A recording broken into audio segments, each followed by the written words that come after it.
Assalamu alaikum everyone. I hope you are doing well. In today videos, I will be guiding you through the key points we discussed in our last training sessions of Power BI. And the video is designed to help you to better understand and implement the strategy and the techniques we covered in the last session. So without wasting any time, so let's start with case study. सो हम इसको जो है वो जिस तरह से हमने class के अंदर जो वो प्रैक्टिकली किया था केस स्टडी के साथ साथ, तो हम इसको इसी तरीके से अगेन एक बार जो है वो परफॉर्म करते हैं, ताकि अगर आप अ, का कोई कंसर्न है, अगर कोई ऐसी चीज़ है जो वो क्लास में मिस हो गई होगी, सो वो इस वीडियो से इंशाल्लाह जो है वो चीज़ जो है वो कवर्ड हो जाएगी आपकी। तो हम अपने सबसे पहले हम केस स्टडी की तरफ चलते हैं। तो हमारे पास एक ही केस स्टडी है जिसके अंदर हमारे पास जो है वो एक एचआर के स्ट्रेंथ, एम्प्लॉय के स्ट्रेंथ का डाटा मौजूद है। तो हम सबसे पहले इस डाटा को देख लेते हैं जो हमारे पास अवेलेबल है, और फिर हम इस डाटा को जो है वो पहले अंडरस्टैंड कर लेते हैं कि हमारे पास जो है वो कौन कौन से कॉलम्स मौजूद हैं। और एक डाटा एनालिस्ट के लिए बहुत ज़रूरी होता है कि वो सबसे पहले जो है वो अपने डाटा को अंडरस्टैंड करें, और फिर डाटा की अंडरस्टैंडिंग के बाद जो है वो उस डाटा को जो है वो पावर बीआई के अंदर लेकर जाए। तो ये एक डाटा सेट है हमारे पास, और जिसके अंदर हम देख सकते हैं हमारे पास जो है वो एम्प्लॉय की आईडी है, एम्प्लॉय नेम है, जेंडर है। ऑल्दो जेंडर जो है वो उसके डिस्क्रिप्शन नहीं आ रही, तो इट्स मीन इसे हमें जो है वो इसकी डिस्क्रिप्शन चेंज करनी पड़ेगी। इसके अलावा हमारे पास रीजन का कॉलम है, और रीजन के कॉलम के अंदर आप देख सकते हैं कि जो कुछ जो वैल्यूज़ हैं वो स्पेसेस के साथ आ रही हैं, तो यकीनन इसे भी हमें रिमूव करना पड़ेगा। और डिपार्टमेंट है, डेजिग्नेशन है, सैलरी का कॉलम है, हमारे पास इमेज है उसकी, हायर डेट है हमारे पास, डीओबी है, और प्लस एजुकेशन का डेटा है। तो ये एक डाटा सेट हमारे पास मौजूद है जिसके अंदर तकरीबन जो है वो अराउंड 2000 लाइंस हैं अराउंड। सो ये हमारे पास एक डाटा सेट है। सो हम इसे सबसे पहले जो है वो पावर बीआई के अंदर ऐड करते हैं, और फिर उसके बाद जो है इसके अंदर जो ट्रांसफॉर्मेशन हमसे रिक्वायर्ड है वो स्टेप बाय स्टेप हम उसको परफॉर्म करते हैं। सो सबसे पहले एक पावर बी की फ़ाइल मैंने ले ली है, और इसको मैं सबसे पहले एक काम ये करता हूँ कि अगर आप कोई भी फ़ाइल बनाते हैं तो उसको सबसे पहले आप सेव कर लिया करें। इसमें होता ही है कि सम टाइम आप काम कर रहे होते हैं और मिसअप हो जाता है आपके साथ, और अचानक वो फ़ाइल बंद हो जाती है, तो वो जो आपका डाटा होता है वो मिस हो जाता है। तो हम इसको सबसे पहले सेव कर लेते हैं। अच्छा,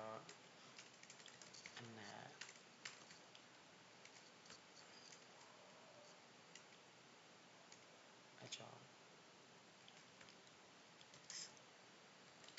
डैशबोर्ड, ठीक है, ये फ़ाइल मैं सेव कर लेता हूँ अपने जो है वो डेस्कटॉप के ऊपर, और ऑल दो आप इससे जहाँ चाहें उसे सेव कर सकते हैं।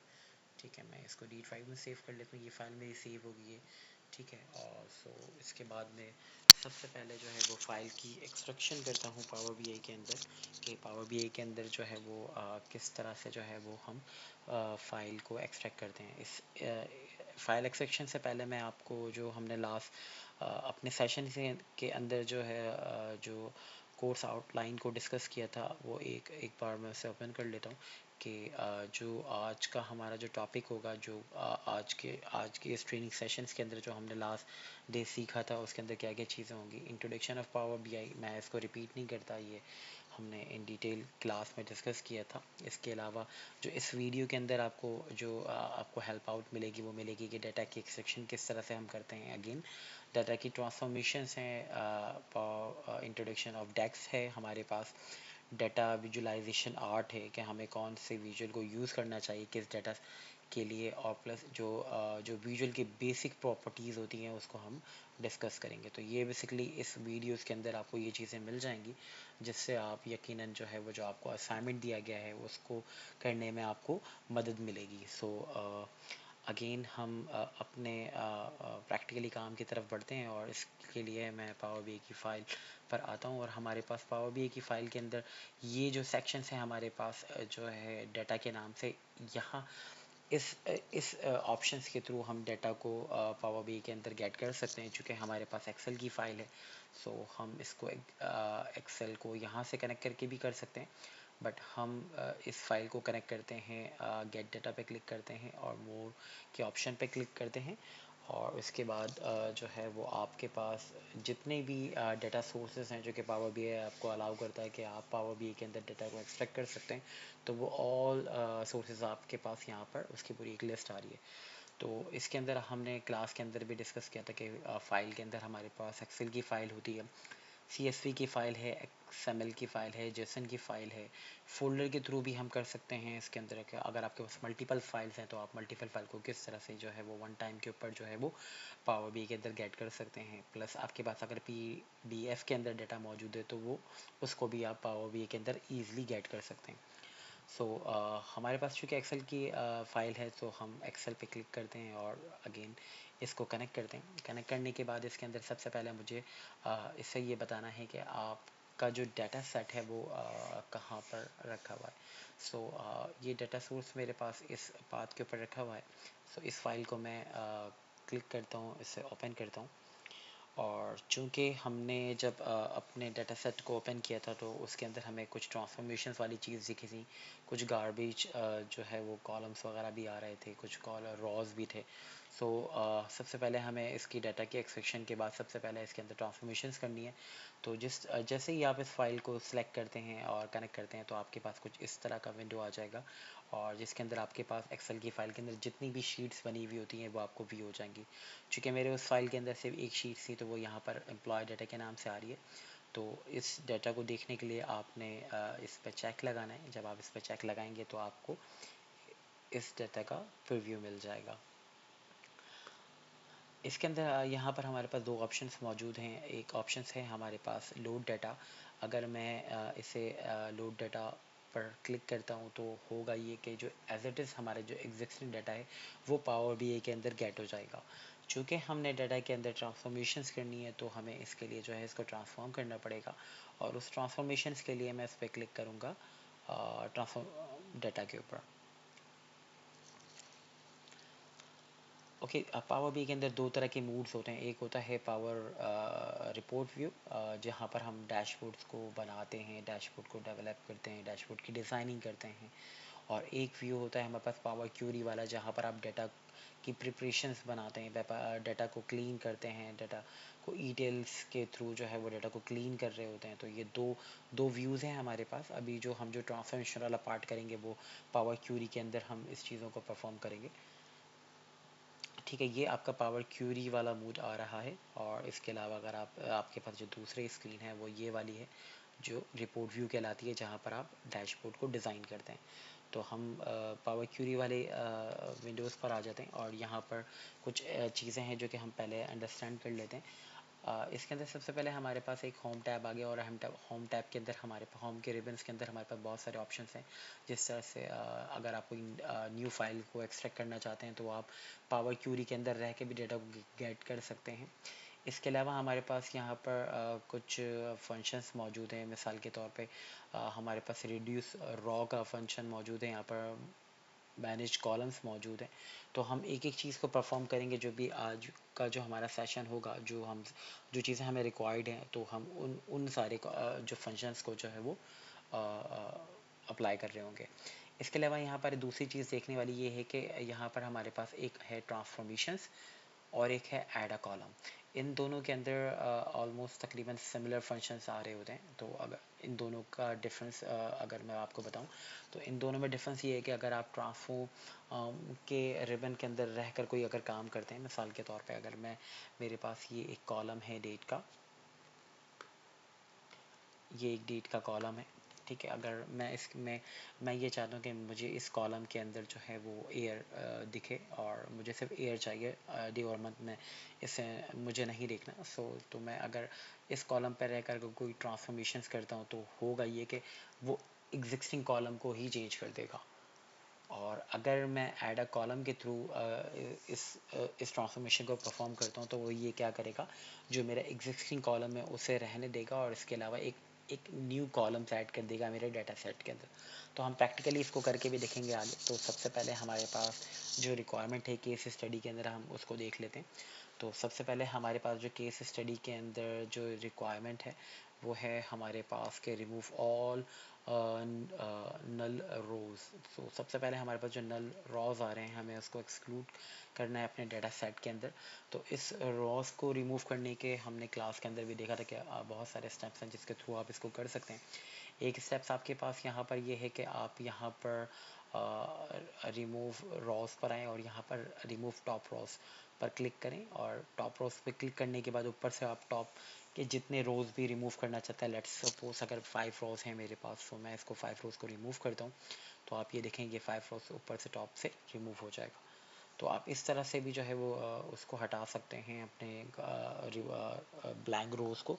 इसके अलावा दूसरा ऑप्शन आपके पास मौजूद है कि आप इसको जो है वो आप इसको रिमूव ब्लैंक रोज करके भी आप इसको रिमूव कर सकते हैं। तो ब्लैंक रोज में भी ये होगा कि आपके डाटा सेट के अंदर अगर कहीं पे भी ब्लैंक रोज आ रही हैं सारे कॉलम्स के अंदर, तो वो इस चीज़ को बखूबी जो है वो बहुत अच्छी तरीके से हैंडल कर सकता है।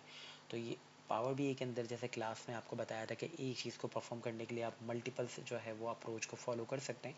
तो ये डिपेंड करता है कि आप उसको उस तरह से करें, परफॉर्म करें जो कि आपको आगे फ्यूचर में वो काम दोबारा करना ना पड़े। तो अगर जो मैंने अभी रिमूव रॉस ब्लैंक रॉस किया है, तो इससे होगा ये कि फ्यूचर में कभी भी मेरे डाटा सेट के अंदर अगर नल वैल्यूज़ आती हैं तो वो इस चीज़ को खुद कवर करेगा, और जब जब डाटा सेट वो लोड करेगा तो इस चीज़ को ऑटो परफॉर्म कर देगा। ये हो गया हमारा रिमूव रोज। जो है वो हमारे पास जो गार्बेज डाटा था वो रिमूव हो चुका है। इसके बाद अगर अब अभी भी हम ये देखें तो हमारे पास जो हमारे डाटा सेट के अंदर जो कॉलम्स हैं वो प्रॉपर नहीं आ रहे। तो इस कॉलम सेट को प्रॉपर करने के लिए या फिर इसको एज अ हेडर करने के लिए हम क्या कर सकते हैं, हमारे पास होम के रिबन के अंदर हमारे पास एक ऑप्शन मौजूद है, use first row as a header. ये आपके पास एक्सेल के अंदर भी जब आप पावर्ड बनाते हैं तो आपके पास ये ऑप्शन आ रहा होता है। तो आप इसको जस्ट वन टाइम क्लिक करेंगे तो ये क्या करेगा कि आपके जो कॉलम्स के हेडर्स से उसको प्रमोट कर देगा, और जिससे जो है वो आपका हेडर आपके डाटा सेट के अंदर जो आपके हेडर्स हैं वो सही हो जाएंगे। तो इस तरह से जो है वो हमने अपना जो फर्स्ट स्टेप्स है वो कंप्लीट किया।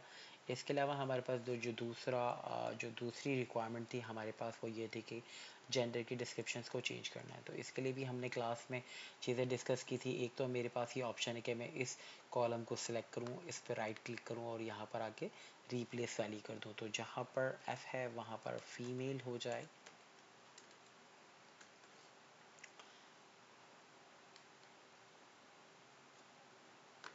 और जहाँ पर हमारे पास एम वैल्यू है वहाँ पर मेल हो जाए। सो हम इस तरह से इसको रिप्लेस कर सकते हैं। दूसरा ऑप्शन मैंने आपको बताया था कि हमारे पास ऐड अ कॉलम के अंदर कंडीशनल कॉलम है कि मैं कंडीशनल कॉलम बनाऊं। कंडीशनल कॉलम बेसिकली जिस तरह से आप एक्सेल के अंदर इफ़ का फंक्शन यूज़ करते हैं कि if the gender column equal to M हो, सो वहाँ पर मेल हो जाए, अदरवाइज फीमेल हो जाए। तो इस तरह से आप कंडीशनल कॉलम आप एक्सेल के अंदर बनाते हैं मैनुअली, और पावर बी के अंदर जो है वो आप easily as a conditional column add कर कर आपने सिर्फ यहाँ पर बताना है कि जेंडर जो है वो इक्वल के क्या होना चाहिए, एम हो तो मेल हो जाए, और एड अ न्यू क्लॉज लगाई मैंने, जेंडर जो है वो इक्वल टू अगर एफ है तो वो फीमेल हो जाए। एल्स में मैं डाल सकता हूँ कि अगर कोई डाटा नहीं है तो नॉट डिफाइन इसे कर दे। तो इस तरह से जो है जस्ट ऐड अ कॉलम करेंगे और यहाँ पर मैं जेंडर की डिस्क्रिप्शन डाल दूँगा कि ये जेंडर की जो है वो डिस्क्रिप्शन कॉलम है। तो इस तरह से जो है वो अपने इस रिक्वायरमेंट को मैं कंप्लीट कर सकता हूँ। चूँकि मुझे अपने डाटा सेट के अंदर एक्स्ट्रा कॉलम्स को ऐड नहीं करना, तो मैं इस चीज़ को यहाँ पर परफॉर्म नहीं करूँगा। अगेन हम आगे बढ़ते हैं अपने तीसरे रिक्वायरमेंट की तरफ। जो हमारे पास जो तीसरी रिक्वायरमेंट थी वो ये थी कि जो जितने भी टेक्स्ट कॉलम हैं, the proper the case name, हाँ, तो इसके अंदर ये हम रिक्वायरमेंट ये थी कि जितने भी हमारे पास जो है वो टेक्स्ट कॉलम है वो सारे जो है वो प्रॉपर केस में आने चाहिए, यानी कि ईच वर्ड जो है वो कैपिटल होना चाहिए। तो इसके लिए मैं सिंपल ये काम करूँगा कि मेरे पास जितने भी टेक्स्ट कॉलम है 1 2 3 4 5, तो ये 5 कॉलम्स हैं मेरे पास जो कि और आई थिंक 6, ये 6 कॉलम्स है मेरे पास जो कि टेक्स्ट हैं और जिसमें मैं समझता हूँ कि यार इसको ट्रांसफॉर्म होना चाहिए। तो जस्ट इस पर मैं राइट क्लिक करता हूँ। ओके, अगेन मैं सिलेक्शन कर लेता हूँ। आप इसकी सिलेक्शन जो है वो कंट्रोल को प्रेस कर सकते हैं। इस पर राइट क्लिक करें,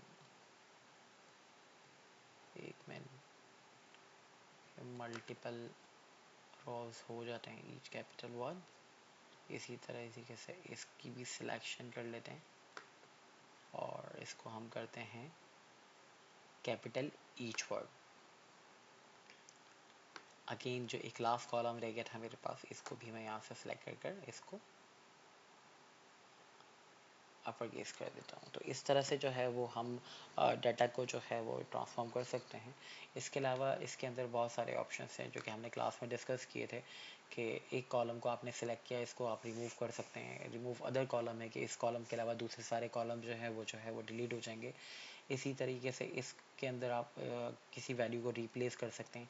इसकी डाटा टाइप चूँकि टेक्स्ट है तो ऊपर आप देख सकते हैं कि ये टेक्स्ट पे चेकआउट हुआ हुआ है। इसके अलावा किन किन कॉलम्स की डाटा टाइप पे हम इसे चेंज कर सकते हैं, वो आपके पास मेन्यूज़ आ रहा है।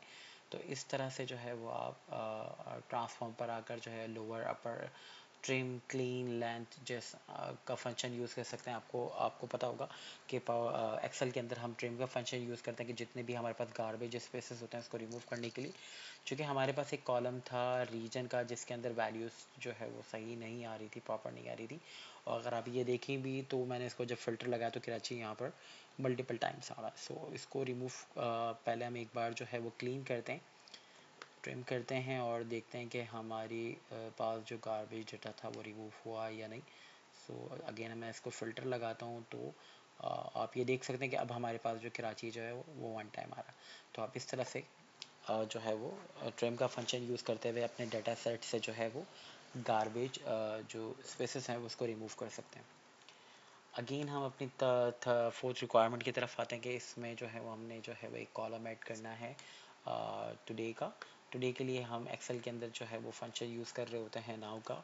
तो इसी तरीके से जो पावर बीआई के अंदर आपने ऐड अ कॉलम के अंदर, चूँकि अब हम एक कॉलम ऐड करने जा रहे हैं तो हम ट्रांसफॉर्म पे काम नहीं करेंगे, हम एक ऐड अ कॉलम करेंगे। ऐड अ कॉलम के अंदर हमारे पास कस्टम कॉलम का ऑप्शन मौजूद है जिसके अंदर चूँकि मैंने अभी करंट डेट को कॉल करानी है तो करंट डेट का ये फॉर्मूला है और मैं इसे टुडे कर देता हूँ।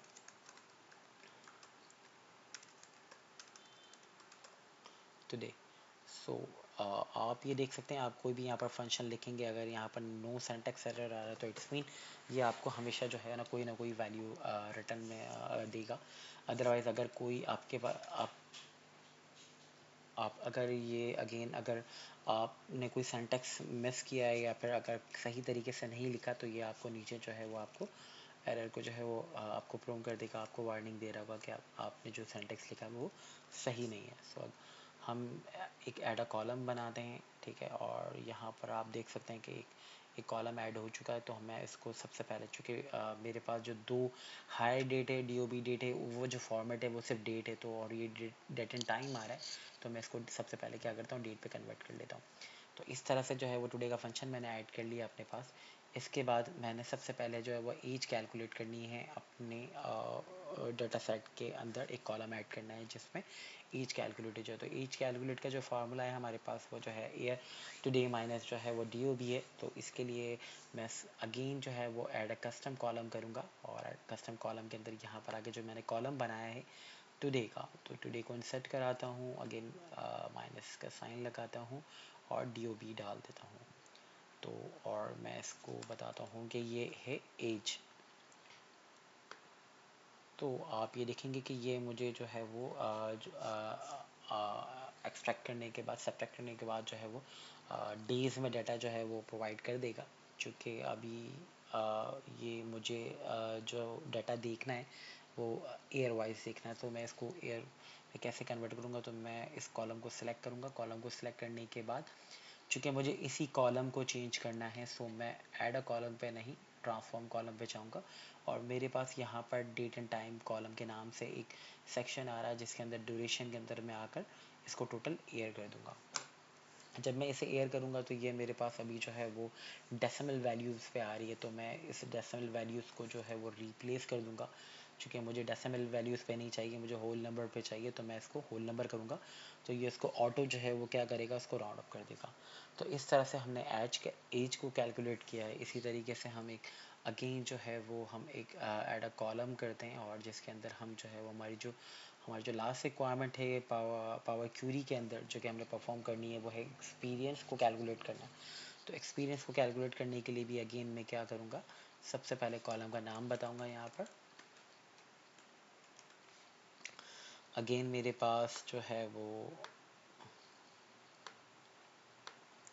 टुडे का एक सेशन है और टुडे का एक कॉलम है। अगेन मेरे पास हायर डेट आ रही है, सो इसे ओके करते हैं।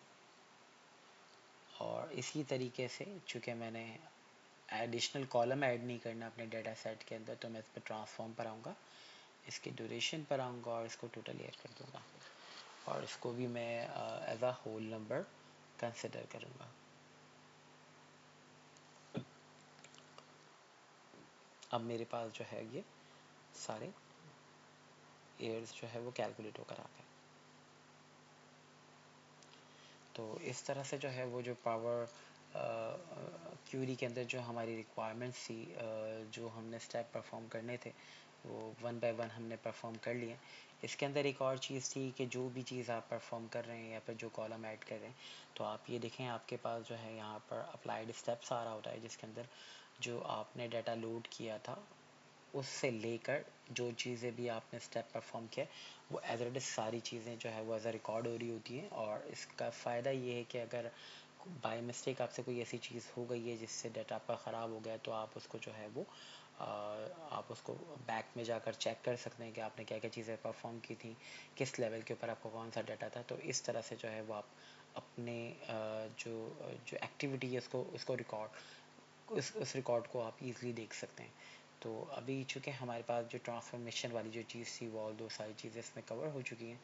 सो हम अब इस फाइल को जो है वो पावर व्यू के अंदर जो है वो लेकर जाते हैं, और पावर व्यू के अंदर ले जाने के लिए मुझे यहाँ पर इस फाइल को सबसे पहले जो है वो क्लोज़ एंड अप्लाई करना पड़ेगा। जैसे ही मैं क्लोज़ एंड अप्लाई करता हूँ इसे, जैसे ही मैं इसे क्लोज़ एंड अप्लाई करता हूँ, तो आप ये देखेंगे कि आपके पास ये रिपोर्ट व्यू के अंदर जो है ये डाटा आ जाएगा। ओके, आप यहाँ देख सकते हैं रिपोर्ट व्यू के अंदर आपके पास जो है वो डेटा का एक पैन है।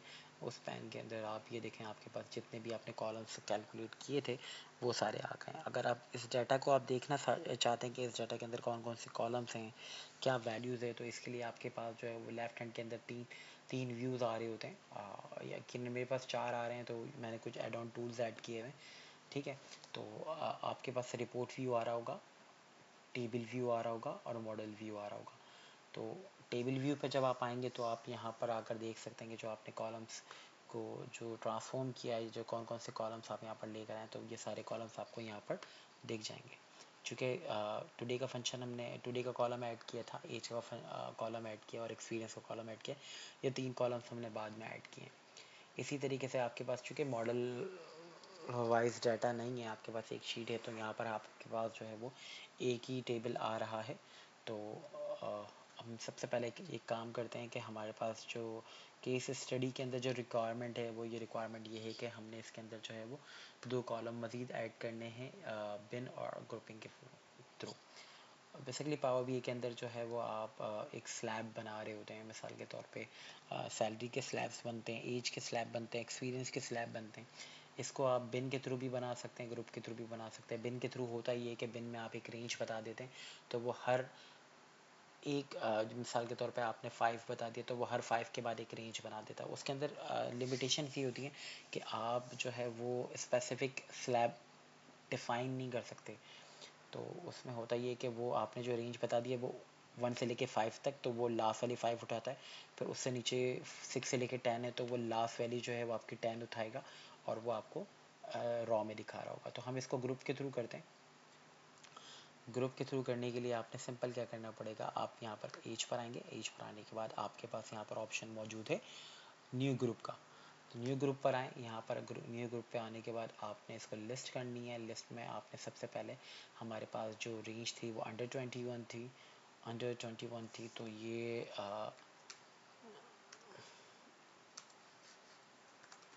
अंडर 21। इस तरह से आप मल्टीपल सिलेक्शन कर सकते हैं। आप से लेके 30 तक की का एक ग्रुप बना लेते हैं।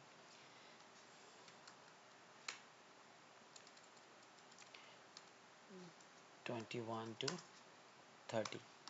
इसी तरीके से 31 से 40 का एक ग्रुप बना लेते हैं। बेसिकली इसी तरह से हमारे पास ये डाटा रिक्वायर्ड है। तो अच्छा, ये काम हम यहाँ पर कर रहे हैं, तो ये बेसिकली आप इसको जब चाहें अपनी मर्ज़ी से चेंज कर सकते हैं।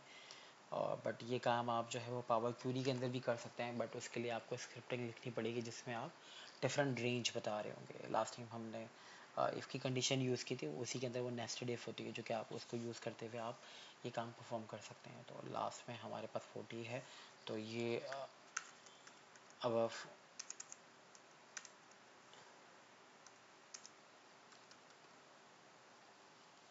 हमारे पास जो थी वो क्या थी, अबव 40 थी, ओवर 40 थी। ओके,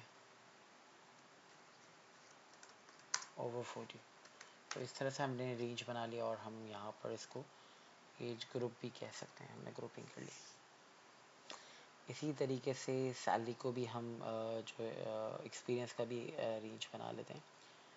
तो राइट क्लिक करते हैं इसके ऊपर और न्यू ग्रुप करते हैं, और इसको पेन से हटा के लिस्ट करते हैं। लिस्ट में आने के बाद हमारे पास जो रिक्वायरमेंट है वो ये है, सबसे पहले कि लेस देन 1 ईयर वाली होनी चाहिए, और फिर 1 ईयर टू 1 और 1 से लेयर।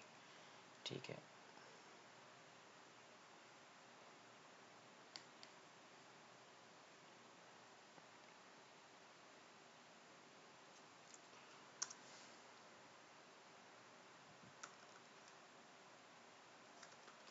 अंडर 1। ठीक है, इसके अलावा हम 2 से लेके 5 तक की रेंज हमने बनानी थी, एक 2 से लेके 5 तक की एक रेंज बनानी थी,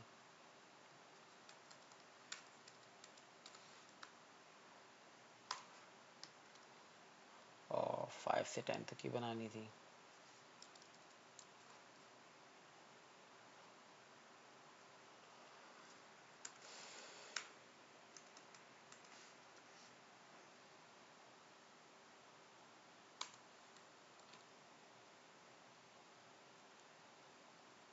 सिक्स टू टेन तक की बना दी, और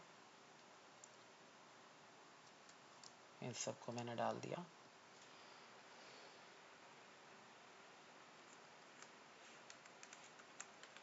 ओवर 10। ठीक है, तो इस तरह से हमने ये ग्रुपिंग कर ली। और फिर हमारे पास जो जो पावर क्यूरी और ट्रांसफॉर्मेशन वाला जो रिक्वायरमेंट थी, वो ऑल दो वो सारी चीज़ें कवर हो चुकी हैं। ठीक है, सो अब हम बढ़ते हैं अपने नेक्स्ट स्टेप की तरफ। ओके, आई थिंक शायद मैंने ये 10 से अबव वाले जो है वो 15 से अबव वाले बनाने थे, बट मैंने इसको ओवर 10 वाले सारे बना दिए। तो ये आप इसको अपने हिसाब से जो है वो ट्रांसफॉर्म कर सकते हैं। इसको चेंज भी कर, इस पर डबल क्लिक करेंगे, जो आपने ये बनाया इस पर आप आएँ, और इसको आने के बाद आप एडिट ग्रुप करें, और एडिट ग्रुप के अंदर आप इसको चेंज कर सकते हैं। ठीक है, इस तरह से आप इसको क्लिक कर कर इसको चेंज कर सकते हैं।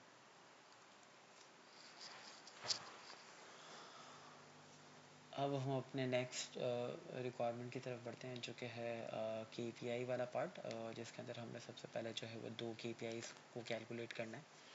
और 2 KPIs हमारे पास है, टोटल एम्प्लॉय स्ट्रेंथ और टोटल सैलरी।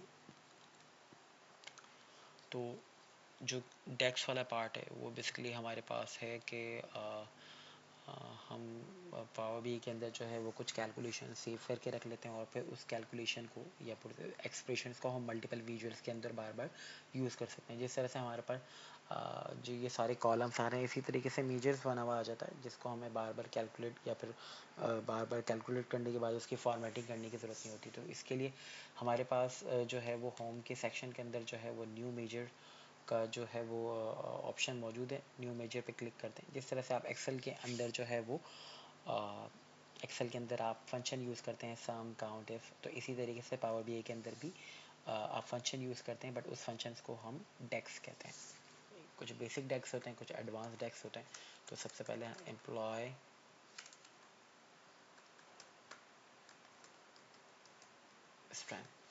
इसके लिए एम्प्लॉय स्ट्रेंथ निकालने के लिए, चूँकि मेरे पास एम्प्लॉय आईडी है, तो एम्प्लॉय आईडी को मुझे काउंट करना पड़ेगा। ठीक है, तो काउंट के लिए मैं यहाँ पर डिस्टिंग काउंट का फंक्शन है, इस तरह से एक्सेल के अंदर फंक्शन होता है। और फिर मैं इसके बाद इसको बताऊंगा वो कॉलम का नाम जिसको मैंने एग्रीगेट कराना है। जस्ट मैं क्लिक करता हूँ तो आप ये देखेंगे मेरे पास यहाँ पर जो है वो एक कॉलम ऐड हो जाएगा, बट ये कॉलम नहीं है, ये बेसिकली मेजर है जो कि आपको आपके कॉलम की बेस के ऊपर डाटा को एग्रीगेट करने के बाद, ये ग्रुप बाय करने के बाद आपको दिखा रहा होगा। इसी तरीके से हमारे पास दूसरा मेजर है जिसके अंदर मैंने सैलरी को सम करना है, टोटल सैलरी निकालनी है। तो टोटल सैलरी के लिए मैं सबसे पहले इस मेजर का टाइटल बताऊंगा कि यह है टोटल सैलरी, और इसके लिए मैं सम का फंक्शन यूज़ करूंगा और फिर यहाँ पर आकर सैलरी को सम करा दूंगा।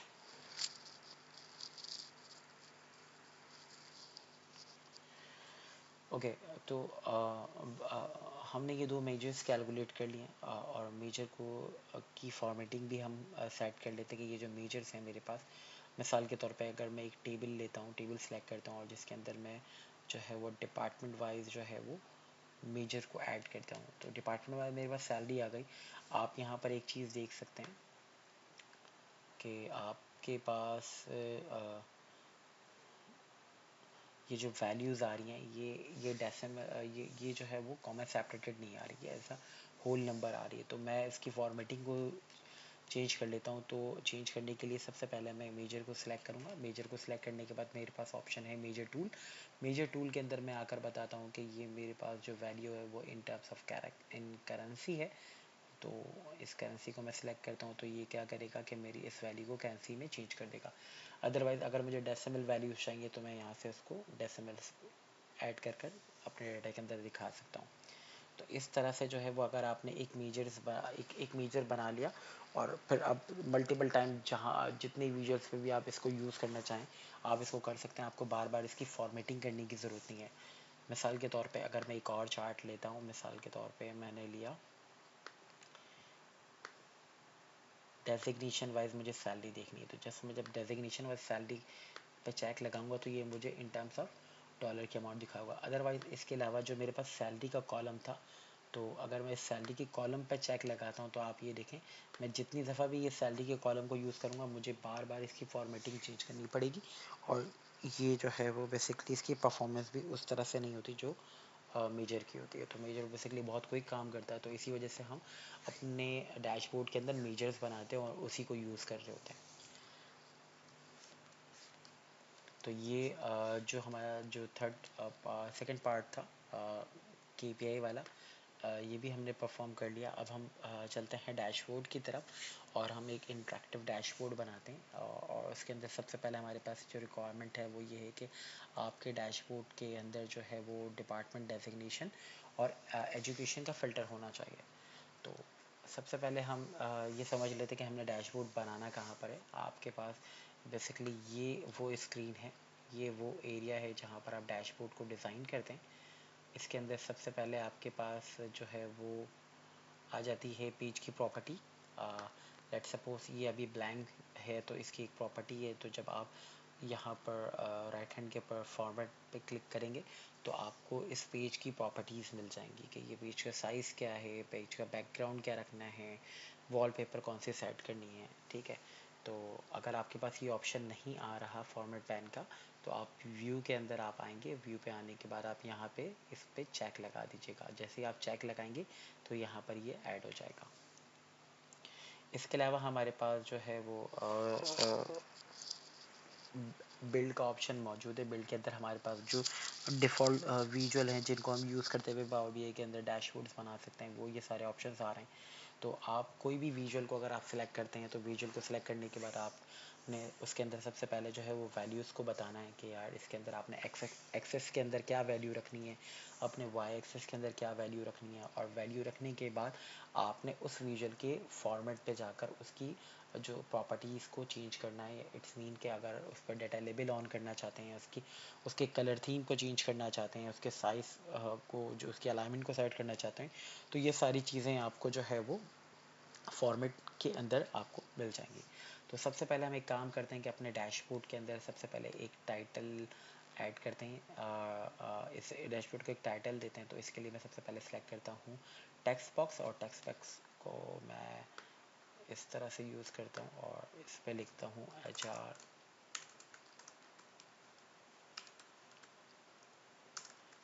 डैश।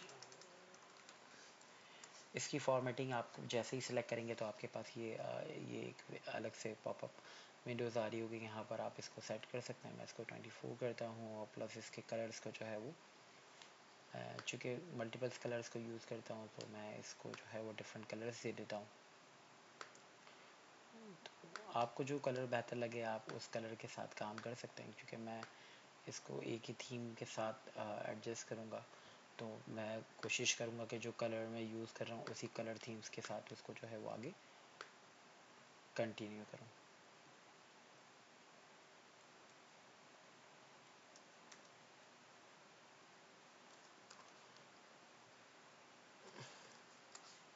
इसको मैं बोल्ड कर लेता हूँ और इसकी अलाइनमेंट को जो है वो आप कंट्रोल से प्रेस कर कर आप इसकी अलाइनमेंट सेट कर सकते हैं। इसके अलावा इसके बाद सबसे पहले हमने इसके अंदर फ़िल्टर्स कुछ ऐड करने थे। फ़िल्टर ऐड करने के लिए आपके पास यहाँ पर बिल्ड का ऑप्शन भी आ रहा है और प्लस ऊपर टॉप के ऊपर भी इंसर्ट का ऑप्शन आ रहा है, जहाँ पर आप किसी भी विजुअल को ऐड कर सकते हैं। तो यहाँ पर आपके पास सबसे पहले आ रहा होगा स्लाइसर। बेसिकली स्लाइसर जो है वो एज अ फ़िल्टर का काम करता है आपके पास डैशबोर्ड के अंदर।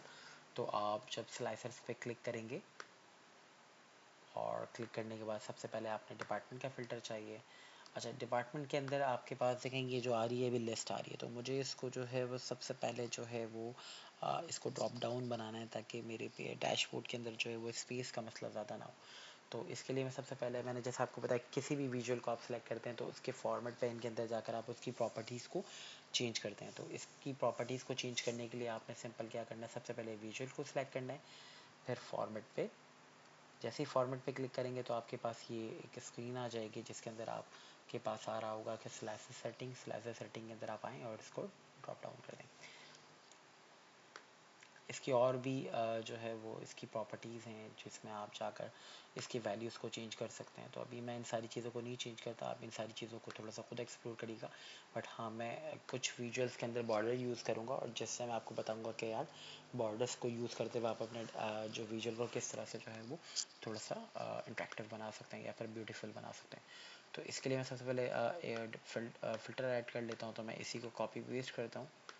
मुझे चाहिए 3 फ़िल्टर रखना है और इसकी अलाइनमेंट जो है वो आप इसको, जब आप इसको इस पे यहाँ पर रखेंगे तो ये आपकी इसकी अलाइनमेंट जो है वो ऑटो आपको बता रहा होगा कि इसकी अलाइनमेंट इसके मुताबिक होनी चाहिए।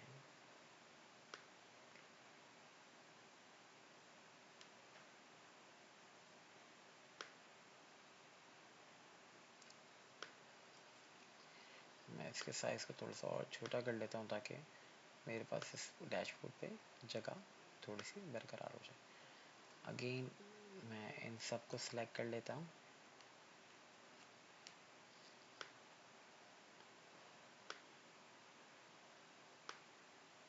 इस तरह से आप इसकी अलाइनमेंट सेट कर सकते हैं। अब इसके अंदर जो आपके पास जो वैल्यूज़ आ रही थी आप इसको इस तरह से जो है वो चेंज कर सकते हैं।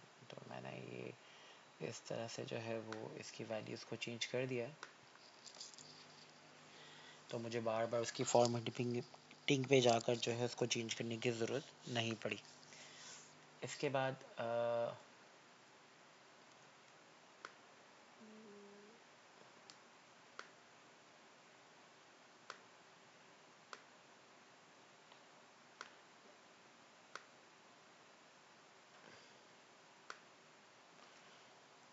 ये मैंने 3 फ़िल्टर सेट कर दिए हैं।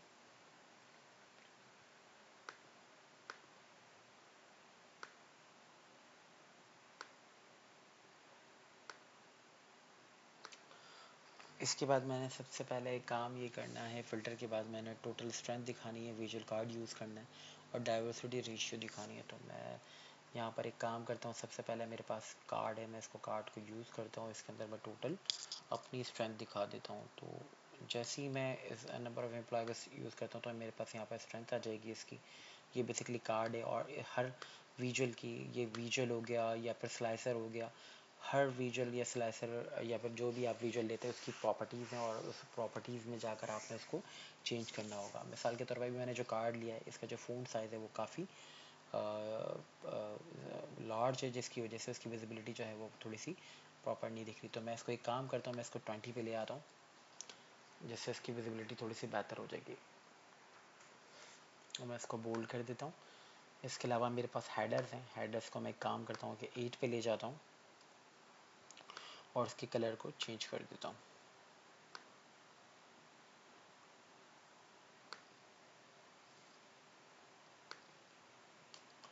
ठीक है, तो इस तरह से जो है वो मैं दो कार्ड ऐड करता हूँ, जिसके अंदर सबसे पहले मैं एक के अंदर आपको दिखाता हूँ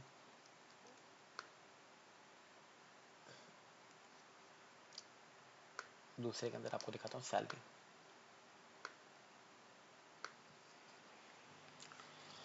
ठीक है, तो इस तरह से हमने दो कार्ड ऐड कर लिया, जिसके अंदर आपको टोटल आपकी स्ट्रेंथ और आपको आपकी टोटल सैलरी दिख रही है। इसकी अलाइनमेंट जो है वो आप अपने विजुअल के साइज़ को देखते हुए आप सेट कर सकते हैं। ठीक है, ताकि ओवरलैप भी ना हो और प्लस जो है वो उसकी सेटिंग हो। इसके अंदर बेसिकली होता है ये, इसके पेज के साइज़ को आप डिफ़ाइन करते हैं और पेज के साइज़ के अंदर आप हर विजुअल की प्रॉपर्टीज़ को जो है ना बाय एक्सेस से और वाई एक्सेस इसकी पोजीशन डिफ़ाइन कर सकते हैं। तो वो बेसिकली एक लेंदी वर्क है, बट आप इसको जो है वो माउस के साथ भी जो है इसकी अलाइनमेंट को सेट कर सकते हैं। अब हमारे पास जो नेक्स्ट रिक्वायरमेंट है, हमने दिखाना है डाइवर्सिटी परसेंटेज। सो इसके लिए मैं एक काम ये करता हूँ कि मैं एक पाई चार्ट या एक डोनट चार्ट यूज़ करता हूँ। जैसे ही मैं डोनट चार्ट पे क्लिक करता हूँ और तो मुझे सबसे पहले इसके अंदर दो चीज़ें बतानी पड़ेगी। एक बताना है लीजेंड और दूसरी बतानी वैल्यू। पावर बी के अंदर एक ख़ास बात यह है कि जैसे ही आप किसी टेक्स्ट बॉक्स को जो है वो आप ऐड करते हैं, एग्जांपल के तौर पे कि आपने जो है वो लिया जेंडर। सो हमारे पास यहाँ पर जेंडर का कॉलम है। जैसे ही आप जेंडर सेलेक्ट करेंगे तो वो ये क्या करेगा, चूँकि ये टेक्स्ट वैल्यू तो ये इसको लीजेंड पे ले जाएगा। और इसी तरीके से अगर आप किसी मेजर को सिलेक्ट करते हैं, मिसाल के तौर पर स्ट्रेंथ को मैंने सेलेक्ट किया, तो ये क्या करेगा, आपको आपकी जो वैल्यूज़ हैं वो उसमें इसको ट्रैक कर देगा। तो इस तरह से जो है वो आपके पास एक एक डोनट चार्ट बना हुआ आ जाएगा। अब हमने क्या करना है, हमने हर विजुअल की प्रॉपर्टीज़ को सेट करना है। उसकी प्रॉपर्टीज़ में सेट के अंदर सबसे पहले उसके उसकी जो है वो विजुअल की जो है वो प्रॉपर्टी के अंदर सबसे पहले हमारे पास जो चीज़ है वो ये है कि आप इसके टाइटल को सेट करें। बेसिकली हमारे पास टाइटल यहाँ पर ऑलरेडी सेट आ रहा है, तो इसको चेंज करने की ज़रूरत नहीं है। तो हम सबसे पहले इसके स्टाइल एंड साइज़ पर आते हैं और यहाँ पर आने के बाद इसका बैकग्राउंड ऑन कर देते हैं। ये बैकग्राउंड हमें हेल्प आउट करता है कि यार जो भी आप विजुअल ले रहे हो उसकी अलाइनमेंट जो है वो दूसरे विजुअल से सेट होनी चाहिए। और जो है वो शीट के अंदर आप मैक्सिमम जो है वो 5 to 6 विजुअल को आप यूज़ करें, तो जिससे जो होता है ये है कि आप जो भी डैशबोर्ड बना रहे हैं उसकी विजिबिलिटी बहुत क्लियर हो जाती है। तो हमारे पास सबसे पहले यहाँ पर एक डोनट चार्ट मैंने बना लिया, और डोनट चार्ट बनाने के बाद मैंने सबसे पहले इस पर बॉर्डर्स ऑन कर दिया। बॉर्डर ऑन करने के बाद हमारे पास लेजेंड आ रहा है। ये लेजेंड क्या होता है, लेजेंड बेसिकली आपको यहाँ पर ये बता रहा है कि जेंडर का कलर क्या है, मेल का क्या है, फीमेल का क्या है। चूँकि हमारे पास डोनट चार्ट के अंदर एक ऑप्शन मौजूद होता है डाटा डिटेल्स लेबल्स के अंदर, कि हम अगर पहले तो हम एक काम करते हैं, लेजेंड को बंद करते हैं।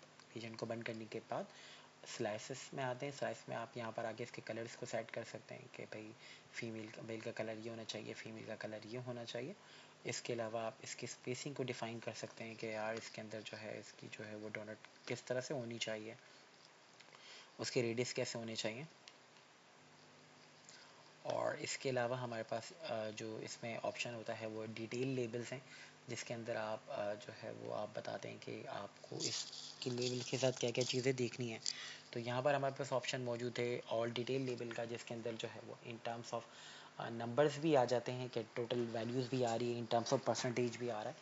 तो और इसी के अंदर चूँकि हमारे पास वैल्यू बहुत मिनिमम है, और वो आप डाटा में देखें तो वो हमें 1000 में कन्वर्ट करके दिखा रहा है। तो मैं क्या करता हूँ, तो मैं इस डाटा लेबल्स में आने के बाद इसके इसके जो डिस्प्ले यूनिट है उसको नन कर देता हूँ। तो ये हमें ये बता रहा है कि जो डाइवर्सिटी रेशियो है वो जो है वो 9.88% है, और जिसकी जो टोटल एम्प्लॉय बनती है वो 193 बनती है आउट ऑफ 2000। सो इस तरह से जो है वो आप एक पाई चार्ट बनाकर जो है वो अपने डाइवर्सिटी रेशियो भी दिखा सकते हैं और मेल और फीमेल का कंट्रीब्यूशन भी दिख रही है, या फिर जो उसका ब्रेकअप भी आ रहा है आपके पास। इसके अलावा हमारे पास जो दूसरा डैश जो दूसरा चार्ट हमें यूज़ करना है वो है हमारे पास डिपार्टमेंट वाइज हमें जो है वो नंबर ऑफ़ जो है वो स्ट्रेंथ दिखानी है। तो इसके लिए मैं यहाँ पर सिलेक्ट करूँगा हमारे पास जो है वो cluster bar chart. Cluster bar chart में आता हूँ और यहाँ पर अगेन मैं वही काम करता हूँ कि मैं डिपार्टमेंट सेलेक्ट करता हूँ और जस्ट एम्प्लॉय सेलेक्ट करता हूँ, तो ये मुझे एक बार चार्ट बना कर दे देगा, क्लस्टर बार चार्ट बना कर दे देगा। इसकी अलाइनमेंट में सेट कर लेता हूँ कुछ इस तरह से, और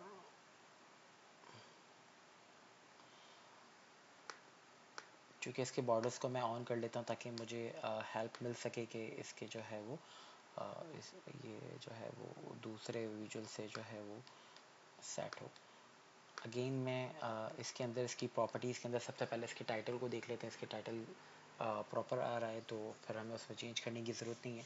इसके बाद हम आते हैं इसके कलर्स के ऊपर, ठीक है। वाई एक्सेस के अंदर, एक्सेस के अंदर हमारे पास अगर आप ये देखें तो यहाँ पर हमारे पास स्ट्रेंथ आ रही है।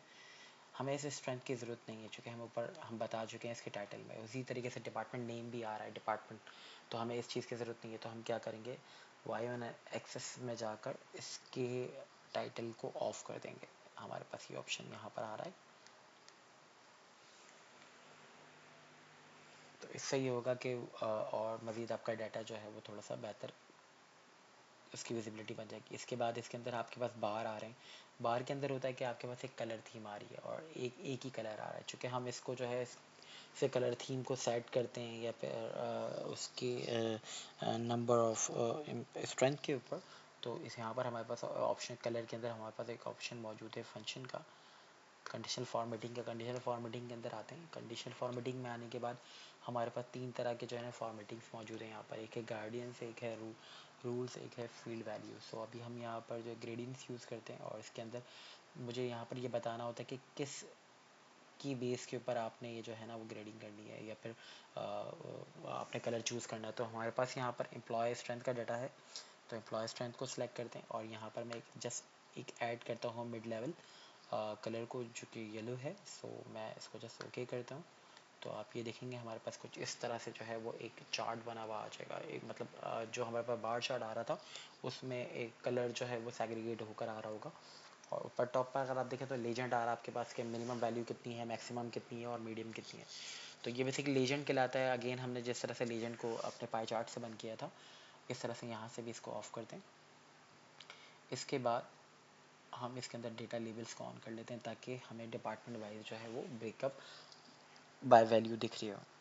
इसी तरीके से मैं पहले तो इसके कलर को चेंज कर लूँ, मैं इसको येलो कर लूँ। सो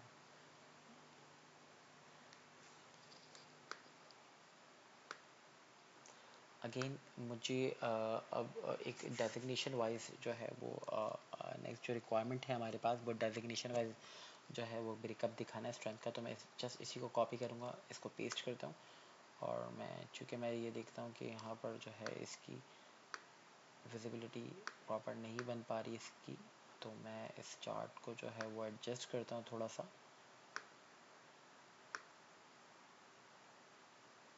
ठीक है, ये मैंने थोड़ा सा एडजस्ट कर लिया। अब लेट्स सपोज अगर ये तीन चार्ट्स हैं मेरे पास, तो मैंने जस्ट इसको सिलेक्ट किया ऐसे,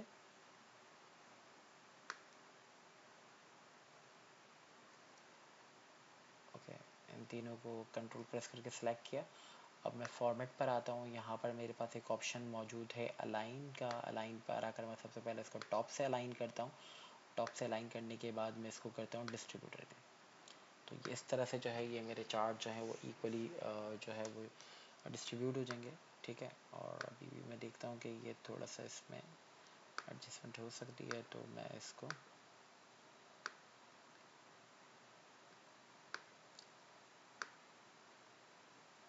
मैं सेट कर लेता हूँ। ठीक है, ये मैनुअल मैं इसको एडजस्ट कर रहा हूँ, बट अगर आप इसको प्रॉपर जो है वो करना चाहें तो आप किसी भी विजुअल को सिलेक्ट करेंगे तो यहाँ पर आप देख सकते हैं साइज़ एंड पोजीशंस आ रही हैं। इसकी हाइट क्या है, विड्थ क्या है, तो यही हाइट विड्थ मैंने इसकी डिफ़ाइन करनी है, यही हाइट मैंने इसकी डिफ़ाइन करनी है। तीनों की हाइट विड्थ सेम डिफ़ाइन करूँगा तो होगा क्या कि ये तीनों एक जैसे हो जाएंगे। तो इस तरह से जो है वो हम अगेन डिपार्टमेंट को हटाकर जो है वो डेजिग्नेशन ऐड कर लेंगे। ठीक है, अब अगेन मेरे पास जो रिक्वायरमेंट है वो ये है कि मैंने जो है वो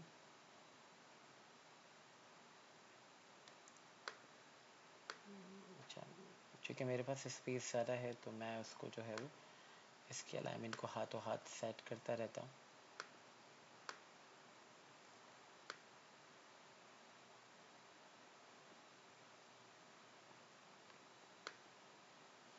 अब सबसे पहले मैं एक काम का ये काम एक करता हूँ,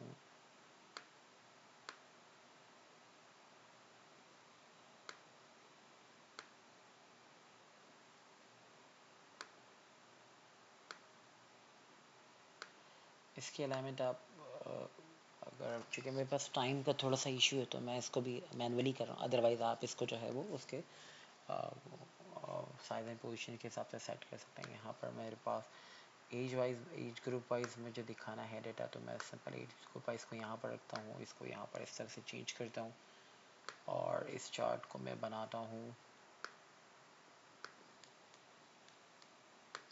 इस चार्ट को मैं बनाता हूँ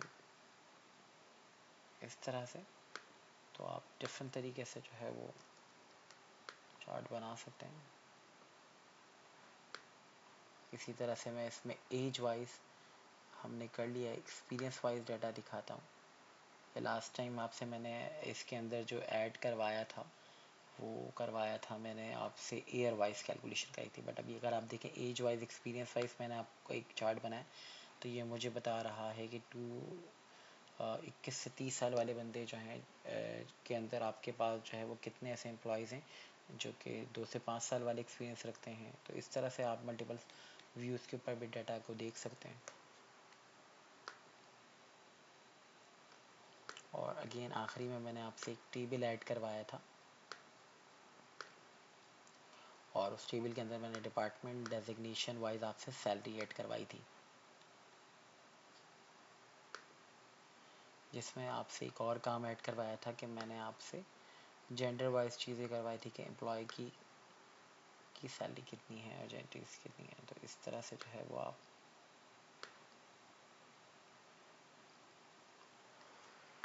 इस तरह से आप एक सिंपल डैशबोर्ड बना सकते हैं। इसके अंदर हमने जो विजुअल की प्रॉपर्टीज़ को डिस्कस किया है वो उसके टाइटल्स हैं, उसके बॉर्डर्स हैं, उसके डाटा लेबल्स हैं हो गए, उसके कलर्स हो गए, एक्स एक्सेस वाई एक्सेस हो गया। इसके अंदर एक और चीज़ थी, सो सबसे पहले मैं इसके बॉर्डर्स को भी ऑन कर लूँ।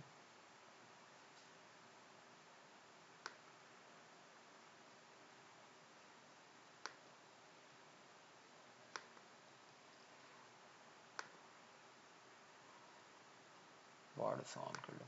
अच्छा, इसके अंदर जो मैंने टेबल यूज़ किया इसके अंदर बेसिकली आप इसके डिज़ाइंस को सेट कर रहे होते हो। इसके डिज़ाइंस को मैं बेसिकली ये कुछ डिज़ाइंस आ रहे होते हैं जो कि आपको टेबल्स को जो है ना थोड़ा सा हाईलाइट करता है। तो मैं इसके अंदर कोशिश करता हूँ कि मैं मिनिमल यूज़ करता हूँ। ठीक है, तो इससे होता ये कि ये आपको लगता है कि जो पहले था जो डिफ़ॉल्ट था ये वही है, बट ऐसा नहीं है। इसमें जो है वो इसका जो बैकग्राउंड कलर है वो थोड़ा सा लाइट हो जाता है।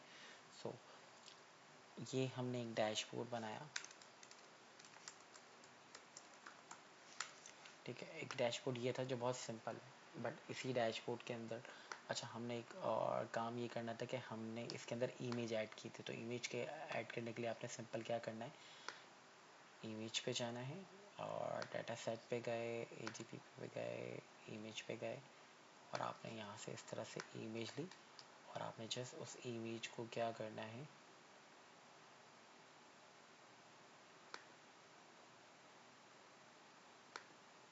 ओके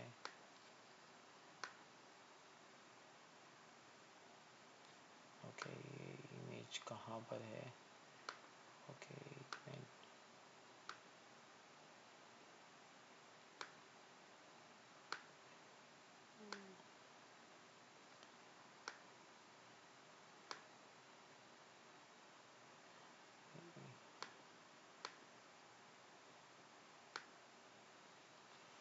हम यहाँ लोड करके देख लेते हैं ये इमेज कहाँ पर जा रही है।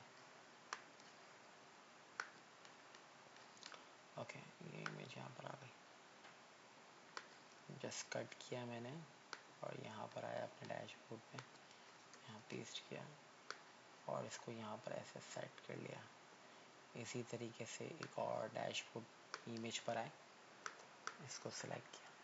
आप बेसिकली जो है वो डैशबोर्ड के अंदर इमेजेस को जब आप यूज़ करते हो तो वो इसको और ज़्यादा जो है वो इंट्रैक्टिव बनाता है और ब्यूटीफुल बनाता है। तो अपने डैशबोर्ड के अंदर आप उस तरह की जो है वो लोगोस को या फिर इमेज को यूज़ करें जो वो जो रिलेट कर रहा हो इससे। तो उससे होता ये है कि जो यूज़र होता है ना, तो वो उसकी जो है आ,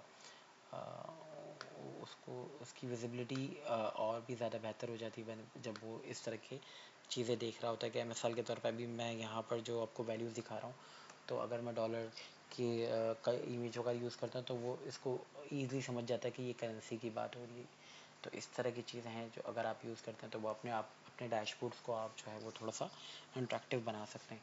अब हमारे पास दूसरा ये था कि ये तो बहुत सिंपल डैशबोर्ड था, इसके अंदर मैंने आपको लास्ट में एक चीज़ ये बताई थी कि इसके बॉर्डर्स को आप किस तरह से जो है वो 3Ds बना सकते हैं। 3Ds से मुराद ये कि थोड़ा सा इसको थोड़ा सा अट्रैक्टिव या कहें या फिर थोड़ा सा जो है ना वो बोल्ड कहें, किस तरह से कर सकते हैं। इसके लिए आपने क्या करना है, सबसे पहले आपने जाना है इसके स्टाइल पे जाने के बाद आपके पास एक ऑप्शन आ रहा होगा शेडो। इस शेडो पर आपने चेक करना है। जब आप शेडो को चेक करेंगे तो आप ये देखेंगे कि ये थोड़ा सा जो है वो थोड़ा सा विजिबल हो जाएगा ओवर कर, मतलब आप इसकी विजिबिलिटी थोड़ी सी बेहतर हो जाएगी। इसमें आपने ये करना है, शेडो के अंदर आपने कलर देना है। चूँकि मैं थोड़ा सा ब्लू थीम्स को यूज़ कर रहा हूँ तो मैं इसका बैकग्राउंड कलर भी ब्लू दूंगा। और जो आपने बॉर्डर यूज़ किया है तो वो बॉर्डर भी मैं इसको ब्लू यूज़ करूँगा। और हो सकता है तो मैं इसको इसकी ट्रांसपेरेंसी बॉर्डर्स की जो ट्रांसपेरेंसी लेवल है वो ऐसे कर दूँगा। अच्छा, कॉर्नर है ये, इसके जो बॉर्डर्स हैं उसको मैं बंद कर देता हूँ। तो ये इस तरह से आपके पास एक व्यू आ जाएगा। अच्छा एक मिनट, ये इसका बॉर्डर बंद नहीं हुआ। ओके, अब ये बॉर्डर ऑफ हो गया। इसी तरीके से मैं क्या करूँगा, जितने भी मेरे पास जो बॉर्डर्स हैं, क्योंकि बॉर्डर्स को मैंने सेट किया था इसकी अलाइनमेंट के लिए, तो बॉर्डर्स को ऑफ करता हूँ, शेडो को ऑन करता हूँ और इसके अंदर जो वो एक कलर ले लेता हूँ। अब जो इसमें फॉर्मेटिंग की है, मैं यहाँ पर आकर इसको फॉर्मेट पेंट करता हूँ होम के अंदर और ये यहाँ पर पेस्ट कर देता हूँ।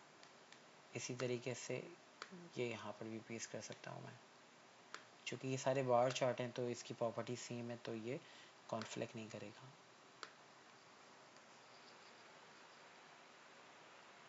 इस इसका मैंने टाइटल नहीं बताया, सो हम इसके टाइटल को भी सेट कर लेते हैं। बॉर्डर्स को ऑफ करते हैं और शेडो ऑन करते हैं।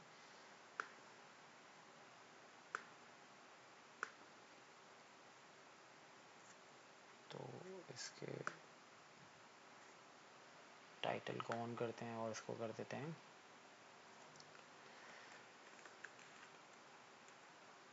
Department wise salary summary.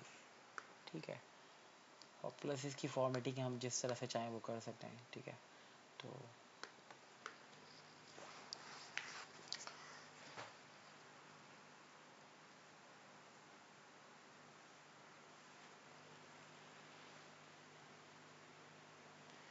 इस तरह से आप अपने डैशबोर्ड को थोड़ा सा इंटरेक्टिव बना सकते हैं। इसके अंदर जो है वो आप अगेन इसको डुप्लिकेट करें और इसको लास्ट टाइम हमने मतलब इसके अंदर हमारे पास एक और ऑप्शन होता है कि वो आप बॉर्डर्स को जो है वो आप यूज़ करते हुए जो है वो उसको थोड़ा सा राउंड शेप में 25% राउंड कर दें।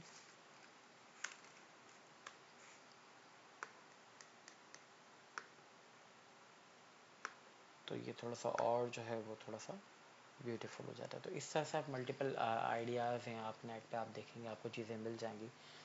यकीनन हर विजुअल की प्रॉपर्टीज़ अगर आप उसको अच्छी तरीके से अंडरस्टैंड करते हैं और उसको एक एक करके डिप्लॉय करते हैं तो आपको नई चीज़ें सीखने को मिलेगी। तो आई होप ये वीडियो आपको हेल्प आउट करेगी आपके असाइनमेंट के अंदर। और मैंने कोशिश की कि जो हमने क्लास में जितनी चीज़ें भी डिस्कस की थी वो सारी चीज़ें अगेन आपके लिए यहाँ पर परफॉर्म की है। सो इसके अलावा भी अगर आपका कोई कंसर्न हो असाइनमेंट से रिलेटेड तो मैंने जो है वो खलीक को बता दिया है, वो आपसे मेरा व्हाट्सअप नंबर शेयर कर लेगा, तो आप मुझे व्हाट्सअप पर रब्ता कर सकते हैं। चलें, thank you so much for the time. So इंशाल्लाह अल्लाह ने चाहा तो फिर आपसे मुलाकात होती है।